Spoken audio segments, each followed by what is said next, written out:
The Python Show. Hello and welcome to the Python Show. I'm your host, Mike Driscoll, and today we have a special guest, Sanskar, the author of the Robyn Python web framework. It's a brand new web framework written with Rust, and it sounds really cool, and I'm hoping to talk to Sanskar all about it and perhaps why he chose to reinvent the wheel, so to speak. Anyway, welcome to the show, Sanskar. Hi, Mike. Thank you for having me. It's great to have you. I like to ask all my guests to give us a little bit of background. So, could you tell us a little bit about yourself and your journey into programming? Sure. My name is Sanskar, and I like to introduce myself as in the mornings, I work as a software engineer at Bloomberg, and during the Hmm. nights, I maintain free and open source software. And one of them is Robyn. And my journey to programming was I started programming when I was 12. I was really Cool. fascinated by my uncle when I saw him write white code on a dark blue screen. He was writing C code in a Turbo C compiler during that time. I just kept Mm, pestering him, and this is how he introduced me to HTML, and that is how I was introduced to the world of programming. And gradually, I kept learning more things, and that's pretty much it. that's cool. I had an uncle who I think he always brought his laptop when he went on vacation, and so I saw him using some early version of Visual Studio with Visual Basic, probably Visual Basic 6 or maybe even an Okay, older one.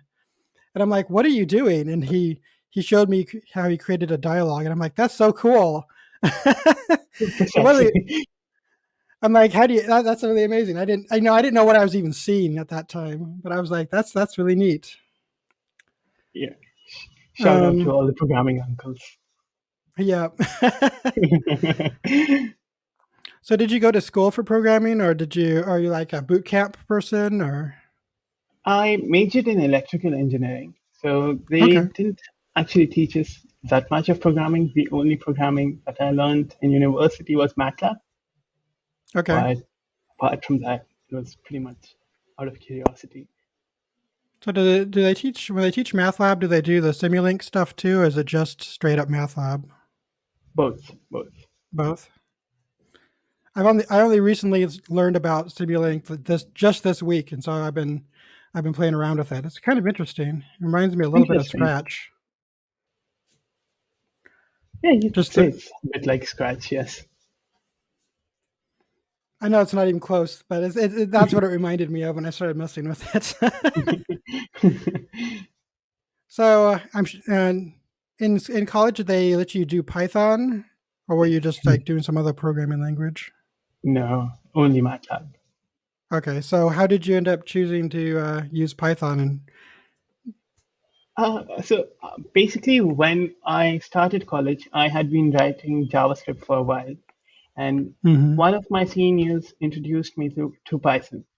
And I remember not liking it at all when I was introduced to it because it was the first time I was working with a language that used indentation and had spaces, no Mm, curly braces, and no semicolons. So I yep. didn't like it during the start.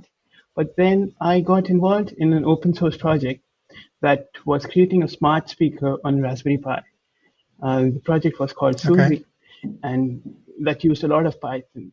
And that is Hmm. when I got my hands really dirty. And ever since then, I have been using Python for basically everything. Yeah, I think that's really interesting because my first programming language was probably C++ in university, and they teach you to have the indentations to make your code more readable with C++, even though it ends with a semicolon. And so when I got to Python and it enforces the indentation, I was like, wow, this makes so much sense. I can read the code better. And so Yeah, it just yeah, fit my brain. exactly. So what do you, well, I think we'll get to this in a later question. So let's start with how did the Robyn web framework come about? Why did you make that instead of just using like Django or Flask? Sure.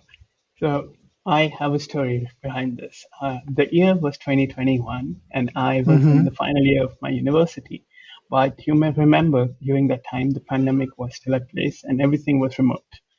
So Mm-hmm. I had a lot of free time, And like any other diligent university student, I was spending all my time on Reddit.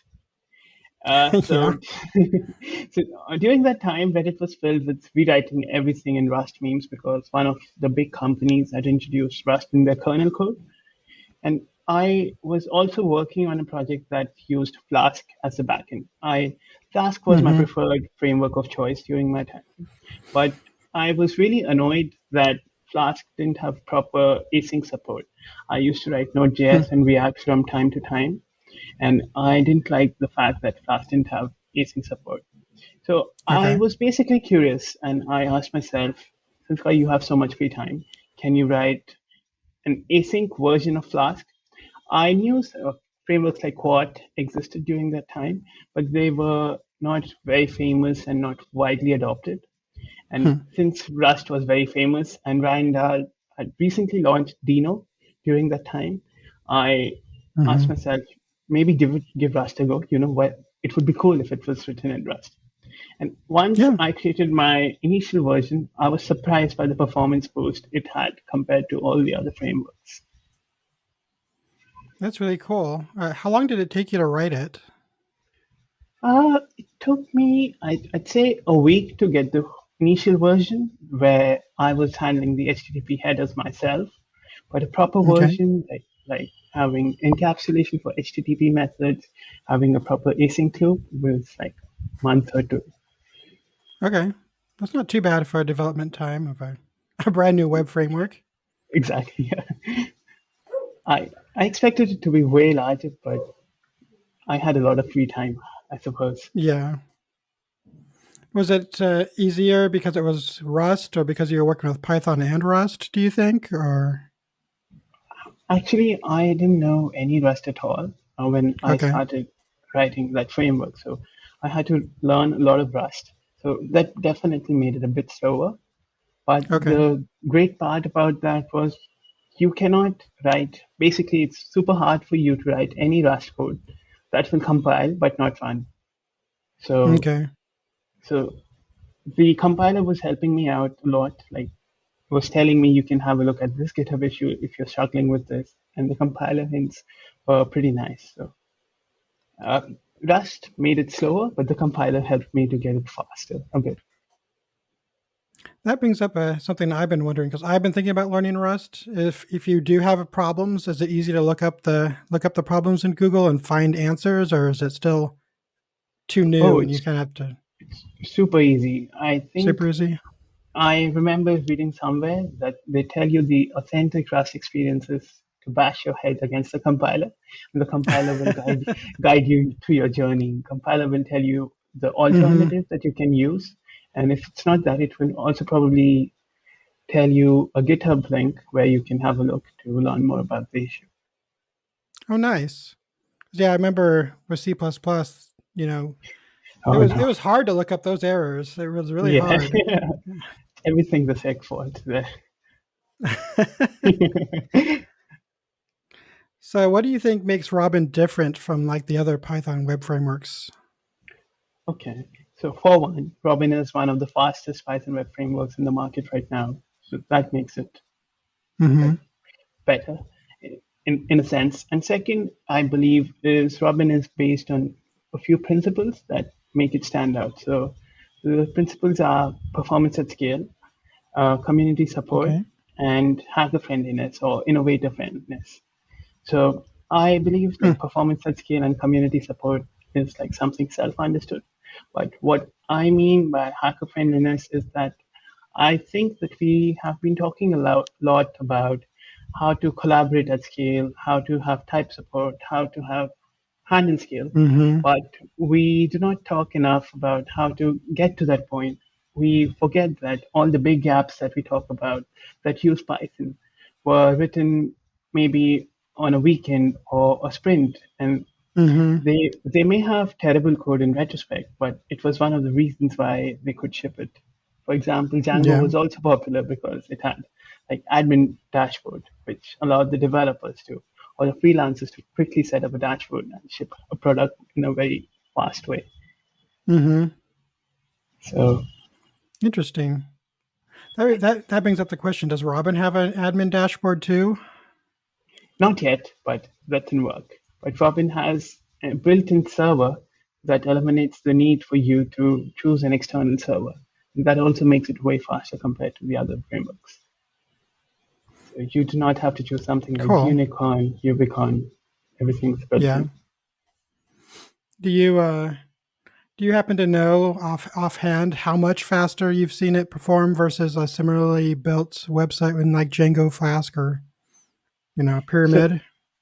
yes, so it's present on Tech Empowered, but Robyn on my dual core MacBook was able to handle like 10,000 requests per second, whereas Flask and Okay. Django were only 5,000 requests per second or 4,000 requests per second. Hmm.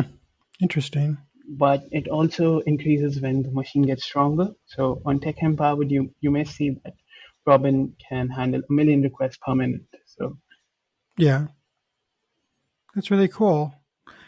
I'm just curious. Sometimes people say async is like not multi-threaded. In your case, is it multi-threaded or multi-core, or how does that all work? Or can you both. explain So that? yeah, sure, sure. Yeah, async in regular Python may not be always multi-threaded because Mm-hmm. not everything is IO bound. But why Robyn is faster because we use Rust under the hood, so we can avoid the GIL at many Mm-hmm. places. So we have at certain places we can batch the GIL calls. That allows you to have use Rust threads, which are Yep. real threads, not like Python threads, which are blocked by the GIL, and you do not have to acquire and release the lock. And Okay. additionally, Robyn also has a multi-process runtime where we share a TCP socket across multiple processes. Uh, Mm-hmm. so, so you can balance the workers and the processes that you allot. Nice. Thanks for explaining that. Because sometimes everyone talks about all the different flavors of concurrency in Python, and it gets kind of confusing. Yeah. Hopefully in Python 3.13, that will be faster. Yeah, I hope so. There. I mean, they did a good job making this last version. I think it's 3.11 faster. So I'm looking forward to seeing what they'll do with the next couple of versions. Yes, absolutely. So if you look at Rust and Python objectively, what do you like about Rust versus Python? Okay, that's an interesting question. To be honest, Python is still my favorite language. Okay. But what I like about Rust is like the fearless concurrency that it offers you. So Robyn has a lot of multi-threaded code under the hood, Mm-hmm. and if it will not work in the runtime, it won't compile. So that Okay. because debugging multi-threaded code or concurrent code gets harder if there's a Mm-hmm. runtime issue. So just the fact that there's a compile time issue and the compiler is super nice is one of the things that I like. And Yeah. second thing is the dependency management compared to Python, because in Python there's no generic way to manage the dependencies. There's requirements for TXT, Mm-hmm. PDM, poetry, and in Rust you can just use cargo. Okay. That's pretty nice as well. But I like dynamic languages by default, so Python still holds a close place in my heart. Okay. Yeah, I totally get that. I can't imagine myself not using Python. At least 50% if I had to switch. So, Precisely. Yeah. so do you think there'll be a lot more Rust-based Python packages coming out in the future? Now that we have Robyn and Ruff, the cool fast linter, do you think there'll be do you know of a lot more that are coming down the pike, or have Oh, you? yeah, What do you for think? sure. For sure, for sure. For example, Pydantic recently introduced Rust in their code. So, Okay. and then I know Starfire, which is another package that I maintain, will have Rust in the future. Mm, And then Strawberry GraphQL was also working for something. And then you have like web servers like Ranian, that is just a Rust-based ASGI, or they're introducing a new spec. I cool. believe that, like, because of the PyO3, which is the Python to Rust bindings, the ecosystem is super Hmm. nice, the interface is super nice. So it's easier for the library developers to create bindings, Python bindings, and use them now. Cool. Since you brought the topic up, what is Starfire? Could you tell us a little bit about that? Oh, sure. So Starfire is another web framework that I have created. It's a Python web framework that Hmm, allows you to write reactive web frontends using pure Python.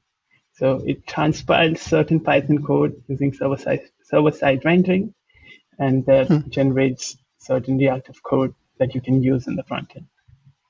So hopefully you won't have to write. You interesting. will have to write minimal JavaScript if you're working with Python front ends. So why do you have two different projects? Why didn't you just take Starfire and like cram it into Robyn somehow?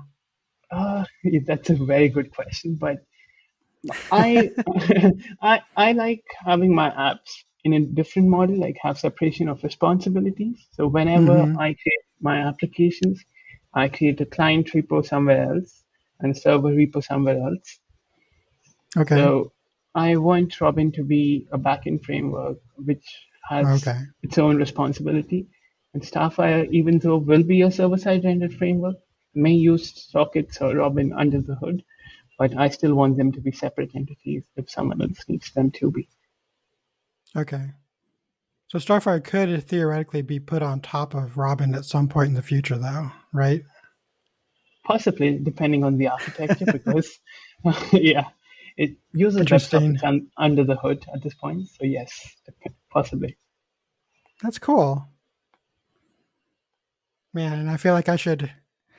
I don't know. I've always wanted to create my own open source library or package of some sort, and I never can come up with a good idea. I feel like all the good ones are taken, but maybe one of these days something will occur to me. Maybe one day you can always try to make anything faster. Yeah, that's true. All right. Well, I've got one more question for you that I know of. What's your favorite Python module or package, and why? Apart from Robin and Starfire. Yes. Yeah, okay. Before you Yeah. created those. I really like this package called PySnooper. So Hmm, PySnooper basically gives you a decorator that is in the middle of a print statement and a PyDB or PDB, like a Python debugger. interesting.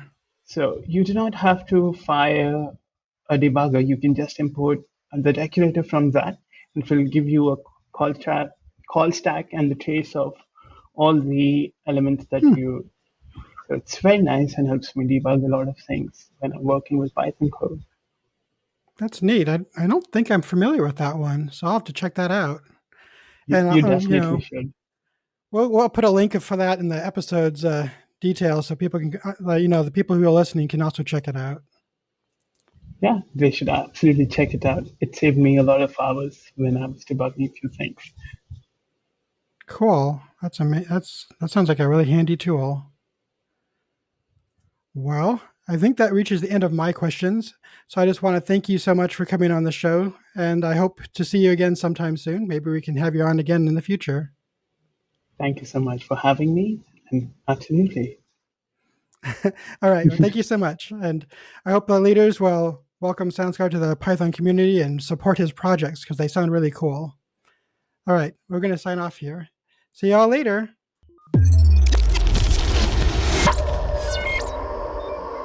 The Python Show.